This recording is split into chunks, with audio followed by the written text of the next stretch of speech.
The rambler who, for old association or other reasons, should trace the forsaken coach road running almost in the meridional line from Bristol to the south shore of England, would find himself during the latter half of his journey in the vicinity of some extensive woodlands, interspersed with apple orchards.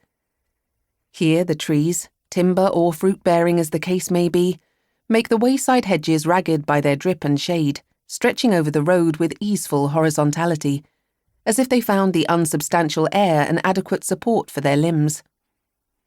At one place, where a hill is crossed, the largest of the woods shows itself bisected by the highway, as the head of thick hair is bisected by the white line of its parting. The spot is lonely.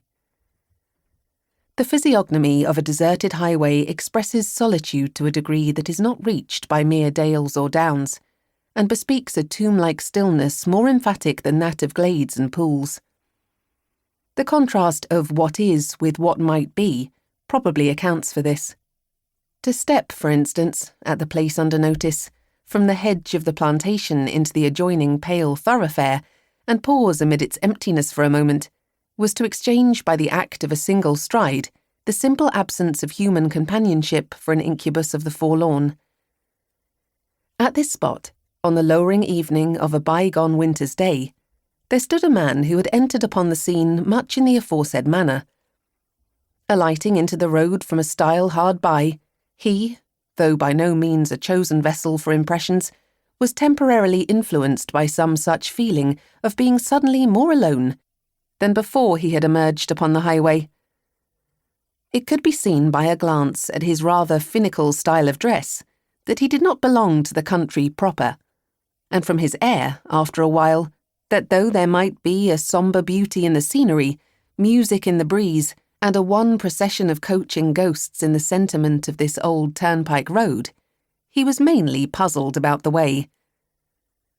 The dead men's work that had been expended in climbing that hill, the blistered soles that had trodden it, and the tears that had wetted it, were not his concern, for fate had given him no time for any but practical things. He looked north and south, and mechanically prodded the ground with his walking stick. A closer glance at his face corroborated the testimony of his clothes. It was self-complacent, yet there was small apparent ground for such complacence. Nothing irradiated it. To the eye of the magician in character, if not to the ordinary observer, the expression enthroned there was absolute submission to, and belief in, a little assortment of forms and habitudes. At first, not a soul appeared who could enlighten him as he desired, or seemed likely to appear that night. But presently a slight noise of labouring wheels and the steady dig of a horse's shoe-tips became audible, and there loomed, in the notch of the hill and plantation that the road formed here at the summit, a carrier's van drawn by a single horse. When it got nearer, he said, with some relief to himself, "'Tis Mrs. Dollory's. This will help me."